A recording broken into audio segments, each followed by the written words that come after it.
Falangeiras e falangeiros, sejam muito bem-vindos a mais um FalangeCast. Sobe o som, meu camarada!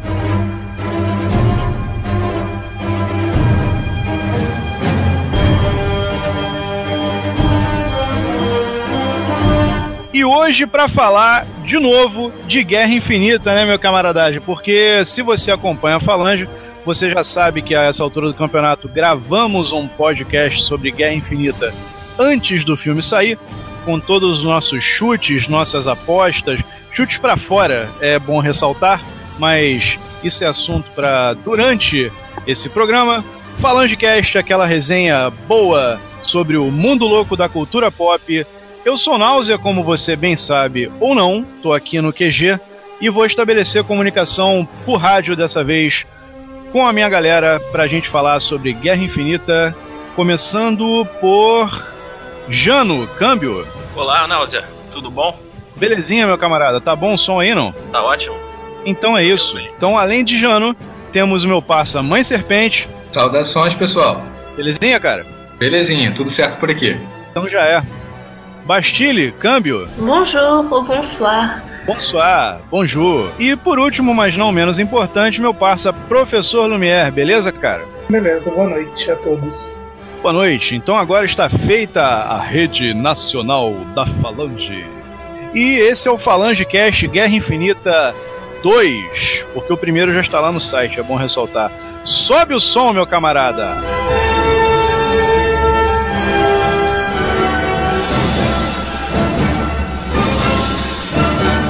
Beleza, começando o bloco 1 do FalangeCast Guerra Infinita.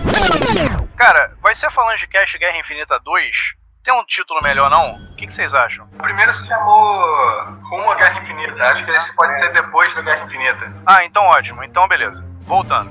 Beleza. Primeiro bloco do FalangeCast depois da Guerra Infinita. Bloco 1 se chama, porque pauta aqui, de novo, o maior evento de super-heróis da história, sem querer fazer polêmica, mas também não tem muito como fugir disso, né, cara? É de fato o maior evento de super-heróis da história, talvez por mérito, talvez por falta de opção, mas a verdade é essa. Então eu queria falar sobre impressões gerais desse filme Guerra Infinita. A gente falou muito no primeiro podcast antes do filme sair, né, que o negócio estava tão hypado, estava com tanta expectativa em cima, que ia ser muito complicado que o filme preenchesse tudo que a gente esperava que acontecesse. Então, queria saber de vocês.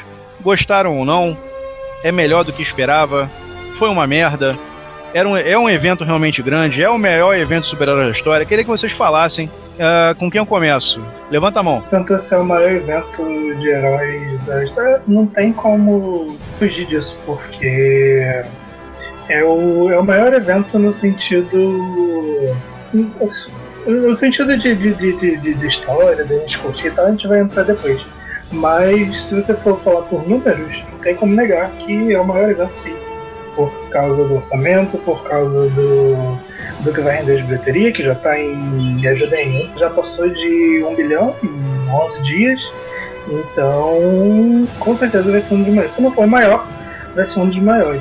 A expectativa agora é para ver se vai bater Titanic e Avatar, que são os que passaram de 2 bilhões e meio. Avatar tá com 2,7, se eu não me engano. Avatar é o maior? Atualmente sim. Caramba. Não, mas isso porque o filme do Bispo Macedo ainda não tá há muito tempo em cartaz. Com certeza ele vai passar. Campeão de bilheteria absoluta da galáxia. O filme do Bispo Macedo. Do Brasil já é. Então, pronto. Mais de 20 mil ingressos distribuídos. Enfim, mas vamos voltar a Marvel Guerra Infinita. Então é isso, assim, pra você, professor, o filme é um evento e ponto final. Os números não mentem, como dizem as pessoas exatas. Mas no sentido de entretenimento, de ser legal e tal, de encontrar ou superar as expectativas, eu devo dizer que sim. Acho que ele cumpriu o que promete e vai além, inclusive. Tirou o gosto ruim de Thor Ragnarok, cara? Não perdoei ainda não, mas definitivamente Já perdoei o Era de Ultron, definitivamente. Mas Ragnarok é um... Vamos falar disso. Vamos passar Bom, o que você supera? Próximo. Bem, vou falar então. Eu achei muito melhor do que eu esperava o filme. Ele funcionou de uma forma muito fluida, principalmente todos os personagens se encontrando, coisa que eu já não achava que ia acontecer muito bem. Realmente é o maior evento no cinema, né? O maior crossover da história, como estava sendo prometido, e foi feito aí. Eu acho muito positiva o filme. Minha avaliação agora é muito positiva, bem melhor do que eu estava esperando. Achei que eles tiveram muita coragem também na hora do roteiro. Próximo, 100 a 27. Próximo. Também foi um filme que superou completamente as expectativas da mãe. A mãe não estava tão pessimista quanto os outros em relação a como poderia ser esse resultado. Desde o início, a mãe achava que Guerra Infinita ia ser um bom filme, e foi um filme melhor ainda do que todas as expectativas que a mãe tinha. É realmente o maior evento, o evento mais importante de super-heróis, porque por mais que já tenha existido crossovers muito maiores nos quadrinhos, os quadrinhos eles têm um público muito mais resumido do que o cinema. O cinema, mesmo quem não assiste, passa a conhecer. E o cinema, por mais que você não goste de filmes de super-heróis, quando você pega um filme como foi Guerra Infinita, que está fazendo recorde atrás recorde de bilheteria, e que quebrou várias regras do que seria um cinema de blockbuster, isso vai ser importante, mesmo para quem não gosta. Independente se você gostar ou não gostar, ele é um dos filmes mais importantes das últimas décadas, porque ele consegue fazer alguma coisa que ninguém estava esperando. É verdade. Eu queria só botar um parêntese. Eu não gosto desse negócio de filme de super-herói, cara. Não... As pessoas criaram essa porra como se fosse um gênero separado, né? Tipo filme de tubarão. Ah, não, eu gosto de filme de tubarão. Pô, mas não existe filme de tubarão. Como eu acho também que não existe filme de super-herói. Pô, é um gênero, né? Tem ação, tem suspense. Você vê os Novos Mutantes, que promete ser uma coisa próxima do terror. Quer dizer, pô, tem tanta coisa que já usou super-herói. E não dá pra botar no mesmo balaio. Por exemplo, não dá pra botar aquele filme independente, aquele Super, que usava o Dwight do The Office. Sim.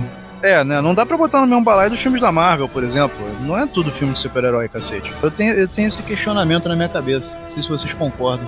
Também não dá pra botar no mesmo balaio Jaw com Sharknado, né? Pois é. Tô falando de claro, tubarão. Claro que os dois são ótimos. Cada um a seu modo.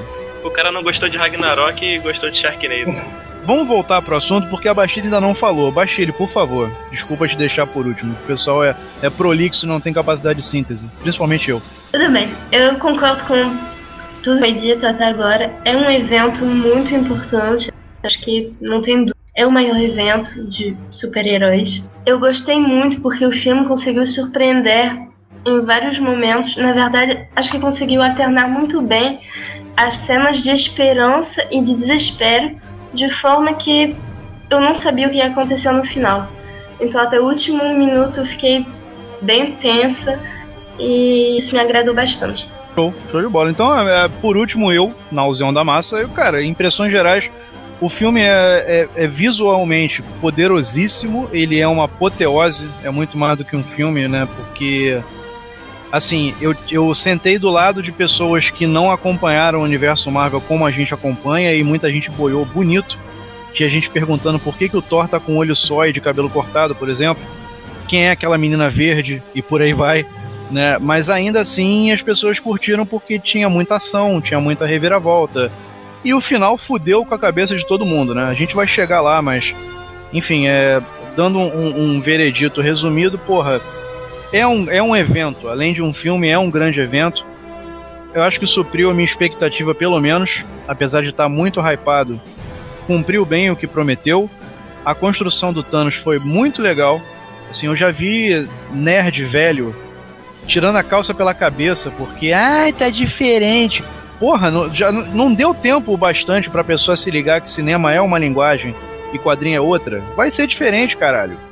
Curte o que você tá vendo e deixa o quadrinho em paz. É tipo isso pra mim. Então, foi foda e é isso, cara. Impressões gerais é isso aí.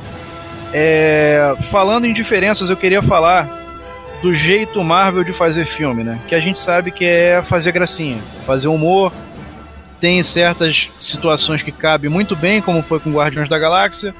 tem vezes que não cabe tão bem assim, que é a opinião do professor Lumière sobre Thor Ragnarok, por exemplo. Né, professor? Sempre. Aí eu queria saber de vocês, o que vocês acharam do humor nesse filme especificamente, se coube, se foi um refresco para as cenas de tensão, se a Marvel no geral faz humor bem, como é que é, gente? O que eu achei interessante, assim que eu comecei a assistir, foi que dá pra perceber que esse filme é mais escuro do que todos os outros da Marvel combinados. Você sente que não é tão colorido, tão feliz e alegre quanto os outros, não só pela temática, não só como a história se desenrola, mas logo no começo você vê que é um filme mais escuro. Eu sempre me incomodei muito com essas piadas, porque muitas delas eu acho fora de lugar. Destaque especial para Doutor Estranho, que eu acho que perde muitos momentos legais por causa de piadas. E não vou chutar o cachorro morto de Ragnarok, mas enfim. Mas eu fiquei muito, muito, muito feliz com esse filme, porque pela primeira vez eles usaram o alívio cômico no sentido que esse termo foi criado, que é de ser um alívio, né? Pois é, exatamente, porque o negócio tá tão tenso que você precisa de uma piada para ter um alívio de vez em quando. E chega um momento que eu achei que eu nunca ia ver isso no universo Marvel, e acaba, não tem mais piada, não existe contexto para piada, e a piada desaparece e nunca mais volta. Eu achei isso muito, muito, muito legal, fiquei impressionado e feliz de verdade. Isso é uma coisa muito interessante que o professor está falando, porque logo antes do filme sair, os irmãos Russo eles deram uma entrevista falando que Guerra Infinita seria mais engraçado do que Guerra Civil, que até então era um dos filmes mais sérios da Marvel. Tinha muito humor, tinha muita piada, mas ele dava um pouco de tempo para você sofrer também. E eu fiquei com muito medo, porque eu pensei, nossa, como assim vai ser mais engraçado? Era para ser mais triste, era para ser mais dramático.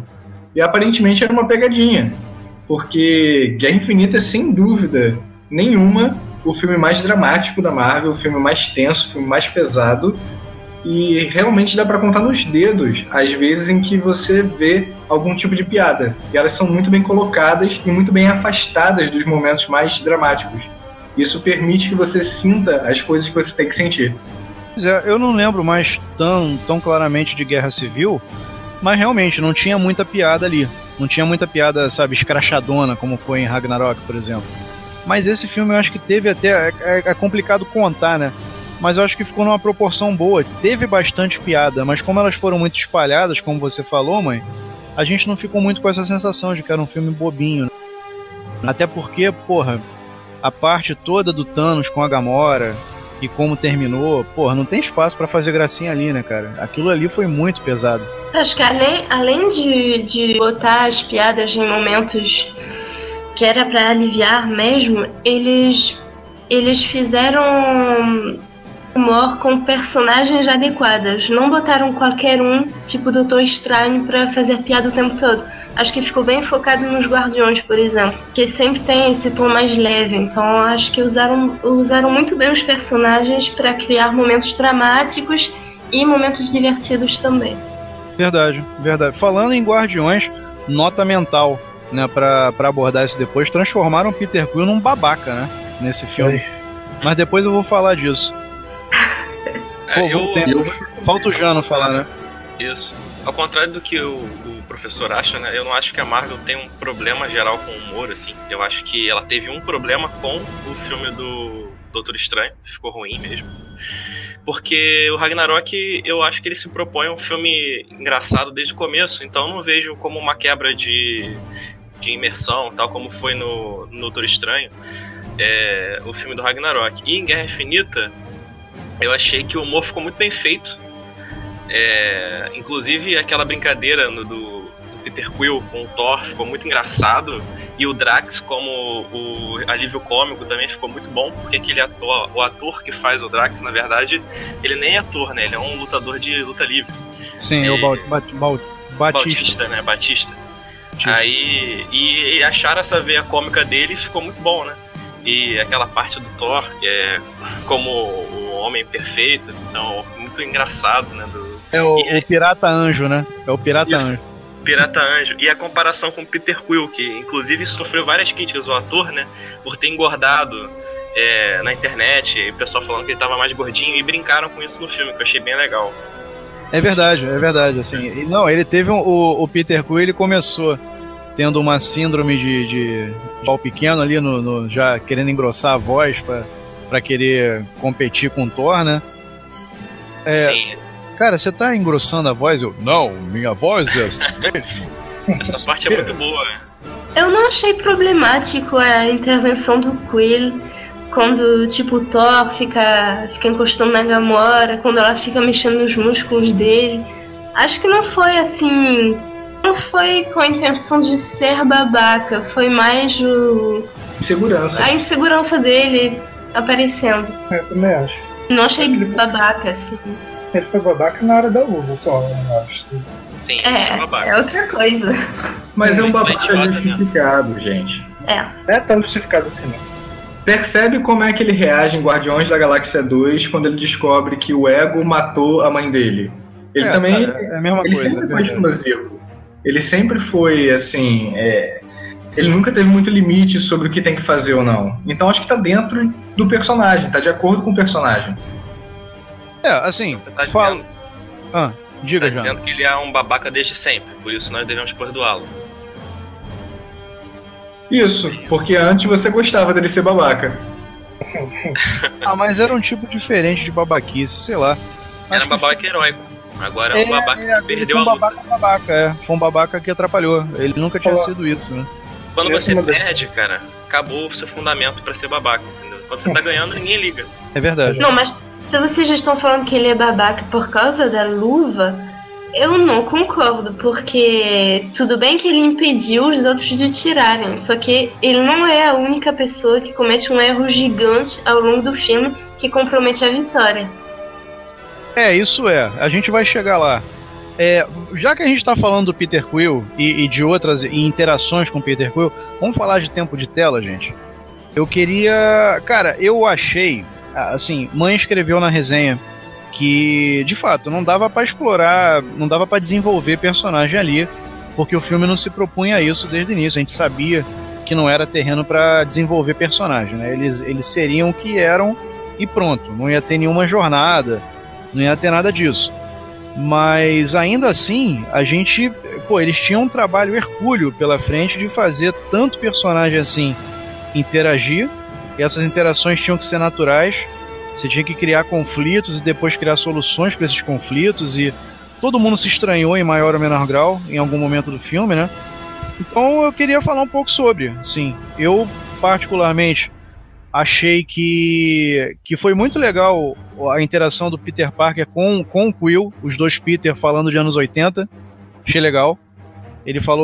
O Peter fala, Footloose ainda é o maior filme da história da Terra. O Peter, não, cara, nunca foi o maior filme da história da Terra. De onde você tirou isso?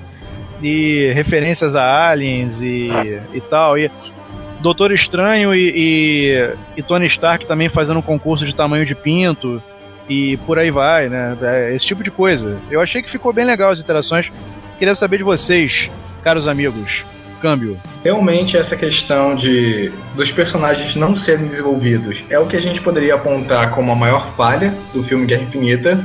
Ele não tem um arco de nenhum personagem, exceto o Thanos. O Thanos é o único personagem que é desenvolvido no filme. Mas aí, será que é falha? Eu acho que isso é uma falha, porque justamente esse não é simplesmente um filme, ele é um evento.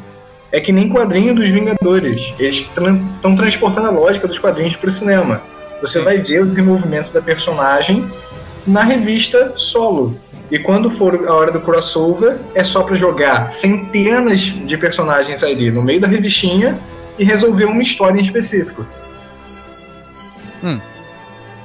Então eu acho que o filme dos Vingadores ele vai ser cada vez mais isso. Conforme o universo cinematográfico se expandir, não tem como você exigir que em 2 horas e meia, 3 horas, mesmo se você aumente o tempo de exibição, você consiga dar um aprofundamento e uma apresentação satisfatória para os personagens. Mas aí, quem não tá acompanhando vai se perder. Mas se você... Olha só, se eles pegam esse roteiro e ainda conseguem encaixar desenvolvimento dos personagens, não seria mais um blockbuster, cara. Você não vê esse tipo de rigor técnico no blockbuster. Eu acho que foi o máximo que deu pra fazer de um filme da Marvel que se propõe ao que se propõe, sabe? Por isso que eu acho que não foi falha. É o que eles tentaram fazer, né? Seria um erro se você considerar o filme de uma forma isolada, mas é exatamente isso que eu queria frisar. Que ele não pode ser considerado de uma forma isolada, ele é parte de um universo, então ele está com a proposta não de desenvolver ninguém, ele está com a proposta só de chocar, de surpreender, de te divertir. E eu acho que tudo isso ele faz muito bem, dando tempo de tela suficiente para todos os personagens.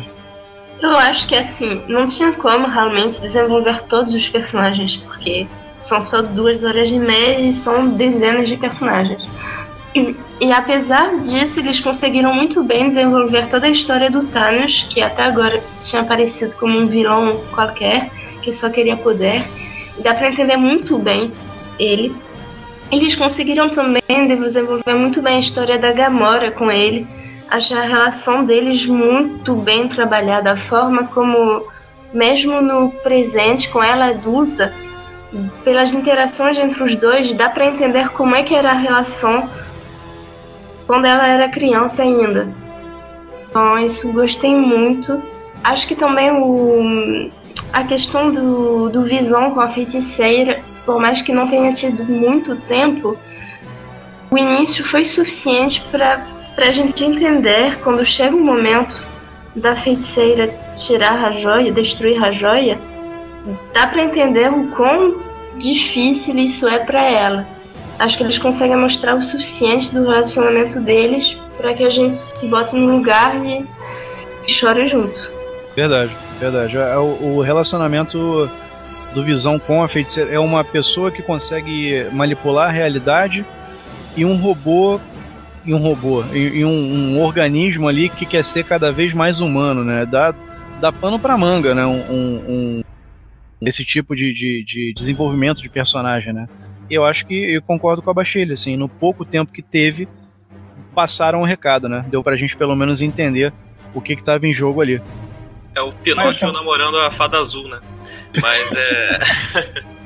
Mas eu acho que, enfim, a única coisa que eu tenho de crítica em relação a desenvolvimento de personagem foi a Ordem Negra, né, mãe? É a Ordem Negra, né? Ordem Negra. Que ficou muito... ele não introduziu os personagens da Ordem Negra, e você não tem isso em nenhum outro filme. Como a Guerra Infinita é dentro de uma continuação, né? Já tem 2 filmes, né? Então você não precisa desenvolver os personagens que você não tá colocando naquele momento, né? Você não tá colocando a primeira vez eles em tela. Então a Ordem Negra era a primeira vez que eles estavam aparecendo. Então eu achei que ficou... É a única crítica que eu tenho em relação a tempo de tela, mas mesmo assim não tinha como fazer de outra forma. De boa. A gente vai falar mais sobre a Ordem Negra no bloco 2, que a gente vai dedicar exclusivamente ao Thanos, porque também dá pano pra manga. Thanos merece um bloco só dele. Professor, você não falou sobre o tempo de tela, você quer dar a sua contribuição? Eu vou falar do Thanos no bloco 2, mas eu acho que o que eles fizeram com todos os personagens foi muito incrível, porque eu tinha muita certeza de não ia funcionar, porque quando anunciaram a Guerra Infinita vai ter, sei lá, 60 personagens diferentes, eu falei assim, cara, isso é receita pro desastre, entendeu? Porque só em pensar em matéria do que a gente já viu, tipo, Homem-Aranha 3 tem 2 vilões, não é isso? Tem o Homem de Areia e o Venom. Ainda tem o Duende Verde, né? O segundo Duende Verde. É verdade, o segundo Duende Verde. E não funcionou de jeito nenhum. E aí, levando pro lado dos heróis, teve aquele X-Men bosta, os 2 bosta, os terceiros das trilogias. Só teve X-Men bosta até agora. Não também não. Como assim? Não, mas teve o... Foi o confronto final. Não, o Primeira Classe é legal. O Primeira Classe é muito legal, tá? Primeira Classe é bem legal. Não, o professor tá falando do Apocalipse, que é o terceiro dessa linha do Primeira Classe. Eu não acho ele tão bosta também, não. Bosta pra mim são os 3 primeiros, cara. Bosta pra mim são os 3 primeiros. Nem o primeiro se salva, mas isso é assunto para outro podcast. Mas aí, voltando. O X-Men Apocalipse e X-Men o confronto final. Todos eles têm muitos heróis muitos mutantes, e não funciona, porque os filmes têm, sei lá, 2 horas de duração e você não consegue dar espaço para todo mundo. Como os russos e os roteiristas fizeram para dar espaço para todo mundo de uma forma satisfatória, eu fiquei muito impressionado, porque achei muito impressionante. Não, e eu queria só, para fechar mais ou menos esse assunto, a gente foi tapeado, né? A tal da cena que teria todos os personagens juntos acabou não rolando. Ou vamos considerar que a Guerra de Wakanda contou com uma cena que tava todo mundo lá? Nós fomos tapeados em muitos pontos diferentes. A gente pode falar disso depois com mais calma. Tudo bem, a gente volta a falar sobre isso no bloco 3, que vai falar do final de Guerra Infinita, né? A gente não tá falando muito sobre isso até agora, porque também vai ter um bloco só sobre isso. Então, para finalizar o bloco 1, vamos falar de cena de porradaria, porque, né, é uma parte importante desse tipo de filme. Vocês acharam que as cenas de luta estavam à altura do filme? E se estavam, quais foram as melhores? Quais foram ali os momentos que, caralho, que parada foda e tal? E aí, o que vocês acharam? Falso de eu ia falar isso. O Jano falou que não teve muito espaço para a ordem de Thanos, e realmente eu concordo, até porque não tem como, você tem que sacrificar algumas coisas para o filme funcionar, mas eu acho que ainda assim eles funcionaram dentro do que o filme se propôs, porque ele levar em consideração primeiro que eles são vilões digitais, que você consegue acreditar neles, que o Jericho é maravilhoso, e ao mesmo tempo cada um deles tem o seu momento, principalmente o Falso Diablo, que é no primeiro confronto em Nova York, que eu achei assim sensacional. E é uma coisa que eu quero ver muitas e muitas vezes de novo, porque ele brinca com o Tony, ele brinca com o Doutor Estranho, achei muito, muito, muito legal. Não, achei que me pareceu ser o mais poderoso de todos eles, né? Também fiquei com essa impressão. E o que mais estava seguro do que estava fazendo também, ali. Lula Molusco. Eu acho que em nível elementar, ele é uma espécie de fanático religioso, né? E por mais que isso seja um personagem de mais ou menos uma dimensão só, eu acho que funcionou pro propósito do filme e eu gostei muito. Vamos voltar a falar sobre Ordem Negra no próximo bloco. Eu queria saber se alguém tem mais alguma coisa a acrescentar nesse primeiro bloco, o maior evento de super-heróis da história. Levanta a mão. Então, sobre as cenas de ação, eu preciso admitir que eu fiquei muito feliz com o Thor. É um personagem que eu nunca gostei muito, mas com o tempo eu tô passando a gostar um pouco mais. E nesse filme, as intervenções dele são maravilhosas. Quando ele chega em Wakanda com o machado e mata todos. Quando ele, no final, tenta matar o Thanos. Acho que, assim, ele foi bem útil, ao contrário de outros personagens, porque alguns atrapalharam, o Thor sempre tentou agir pra conseguir a vitória. Cara, então, a minha última contribuição para esse bloco é o seguinte: nível de poder dos personagens ficou um pouco complicado, né? Porque o Hulk tomou um pau do Thanos no início e depois o Capitão América consegue ali, pelo menos, iniciar um combate com o Thanos também. Então eu fiquei confuso. Ao mesmo tempo que o Thor também consegue dar porrada no Thanos e o Hulk não. Não sei se é porque o Hulk tava ruim da cabeça ou... Não sei, pra mim ficou confuso. Não, o nível de poder ficou bem confuso pra mim. A jornada do Thor eu acho que faz sentido porque no Thor Ragnarok, o Thor Ragnarok é o filme que mostra que o Thor não dependia do martelo para ter os poderes dele. Que ele era super poderoso, muito, muito poderoso, mesmo sem o martelo. E aí ele apanha do Thanos. Logo na primeira cena, o Thanos acaba com a raça do Thor, espanca o Thor. E o Thor fala: poxa, eu não preciso do martelo para ser super poderoso.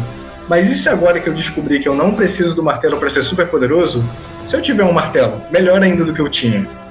Então quando ele volta para atacar o Thanos, ele conseguiu elevar ainda mais aquele poder absurdo que ele descobriu que tinha no filme Thor Ragnarok.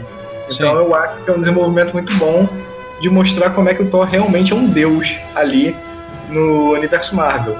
E em relação ao Capitão América, ele não consegue iniciar um combate, ele segura a mão do Thanos E é uma coisa muito interessante que a gente vai falar melhor depois, é como no cinema, o Thanos, para ativar o poder da manopla, ele precisa fechar a mão. Então, no momento que o Capitão tá segurando a mão do Thanos, ele não tá usando o poder das joias. Então, o Capitão precisa usar todas as forças dele para segurar um pouquinho, por alguns segundos, a mão do Thanos mesmo, sem poder das joias. Então, eu acho que ficou bem equilibrado. É verdade, eu não tinha me lembrado disso, que ele precisa fechar a mão, é verdade. Isso foi uma sacada legal do filme. Pô, tanto é que a cena de que eles quase conseguiram tirar a luva gira em torno disso também, né? De conseguir manter a mão aberta pra...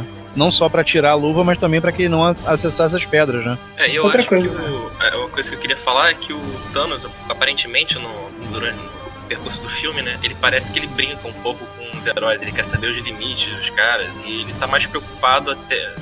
Ele meio que ele é uma soberba, né? Ele é meio soberbo. Então, tanto é que ele tirou a armadura no início e não botou mais, né? Sim, e na primeira luta contra o Hulk, você vê isso claramente, que ele tá apanhando lá, mas ele tá deixando o Hulk bater um pouquinho. E aí até a Ordem Negra, né? Cara, acho que eles falam assim, vamos lá. Aí o cara, não, deixa ele brincar um pouquinho. Sim. Então eu acho que ele meio que o estilo dele, né? Ele se segura um pouco nas lutas pra sentir, porque ele é muito poderoso. Eu acho que o Thanos não é só questão de ele se sentir mais poderoso do que todo mundo. Bom, ele é, mas eu acho que ele gosta de conhecer os inimigos dele. Eu acho que é por isso que ele ganha.